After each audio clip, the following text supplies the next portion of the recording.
Minister of Andhra Pradesh today. 6 people, devotees, are dead in the last 24 hours. While he was busy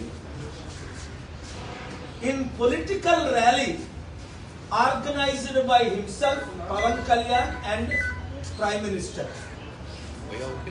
This is not the first time or second time or third time. Let me remind the people of North. In 2019, during Puskaralu, he made a stunt. He went with the equipment and he caused 23 deaths and many injuries. Directly, Chandrababu Naidu was responsible. Did he learn anything? No. Again, he conducted another political rally in Kandukur, where in a small corner illegally they obtained permission, brought thousands of people. Immediately there itself, 8 people were dead on December 29, 2022. Again, within 3 days, same similar rally at Guntur. Within 3 days, I don't understand how the police gave permission. I went there. Again, 3 people were dead. Then again, illegally they conducted a rally where Tarak Ratna, heartbreaking story this is, in July 2023, died in a miserable way and they tried to cover up. List goes on, and yesterday and day before yesterday, when 6 people died, why 6 people died at Tirupati temple? It is a clear evidence, it is the pure negligence of Chandrababu Naidu as a chief minister. Number 1, they were busy conducting political rally, bussing thousands of police to Visakhapatnam. And what they were doing, praising each other, forgotten all the promises they have given to the people of Andhra Pradesh. Unemployment skyrocketing, debt 13 lakh crore, farmers committing suicide, women committing suicide. More important is steel plant being sold. Chandrababu Naidu, Pawan Kalyan, Narendra Modi 2014 gave a promise, special status for Andhra Pradesh. They have forgotten that, which is beneficial to 6 crore people. Instead, they are not ashamed. Chandrababu Naidu, Pawan Kalyan are not ashamed, praising each other, forgetting people's promise. Wherever Chandrababu Naidu, death is following. Does he need to be a politician at age 75? Narendra Modi ji on September 17th is planning to resign because that's what RSS is calling for, BJP is calling for.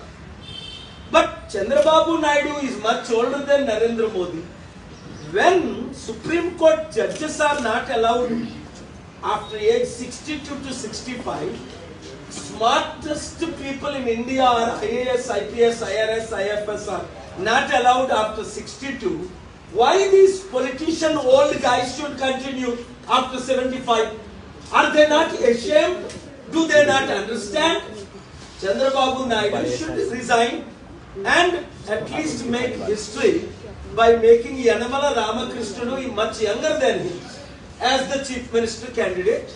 Or for that reason, if he wants to make his own son, because KCR tried to make KTR, never happened, may never happen. Now, let Chandrababu Naidu decide from his party, but he should not continue. మొన్న రాత్రి మనం పెద్ద డ్రామాని చూసాం. చంద్రబాబు నాయుడు గారు తిరుపతి వెళ్ళి నిన్న పెద్ద stunt అక్కడ ఏంటి తప్పు జగన్మోహన్ రెడ్డి చేసినట్టు ముఖ్యమంత్రి చంద్రబాబు నాయుడుని మర్చిపోయి పవన్ కళ్యాణ్ ఉప ముఖ్యమంత్రి అని ఆయన మర్చిపోయి తిరుపతి దేవస్థానంలో 1000 కోట్ల ఆదాయం ఉన్నప్పటికీ కనీసం కోట్ల రూపాయలు ఖర్చు పెట్టకుండా 6 డివోటీస్ అక్కడికక్కడ చనిపోవడం, అనేక మంది హాస్పిటల్లో చికిత్స పొందడం.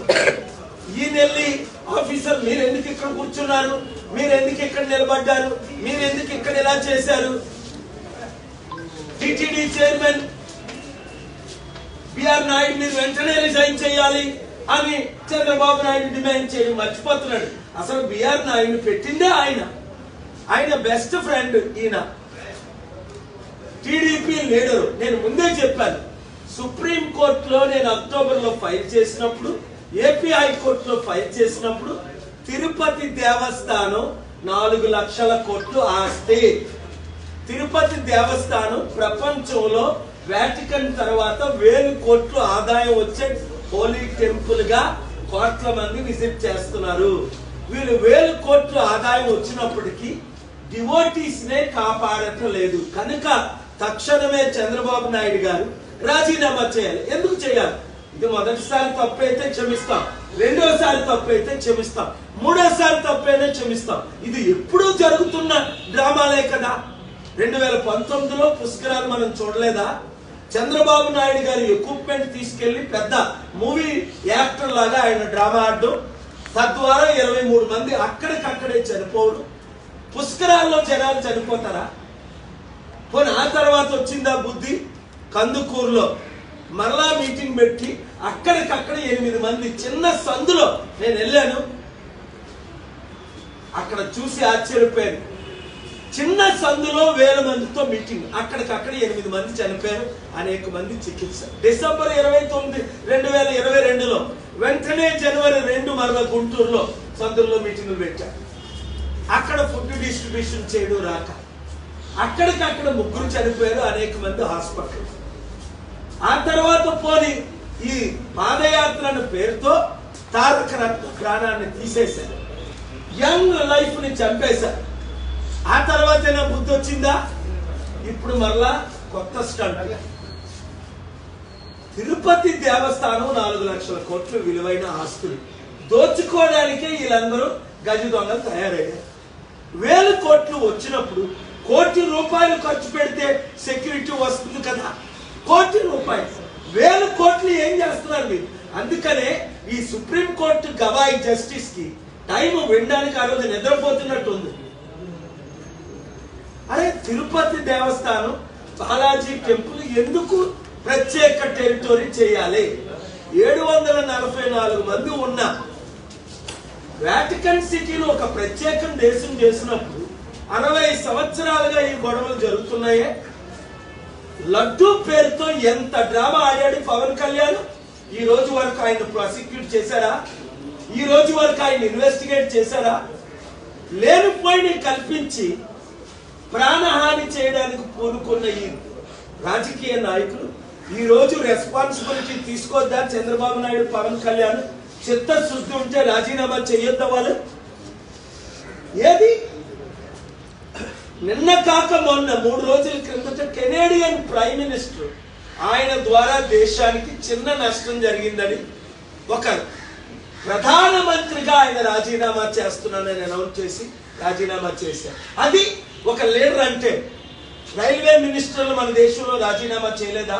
లా మినిస్టర్లు రాజీనామా చేయలేదా?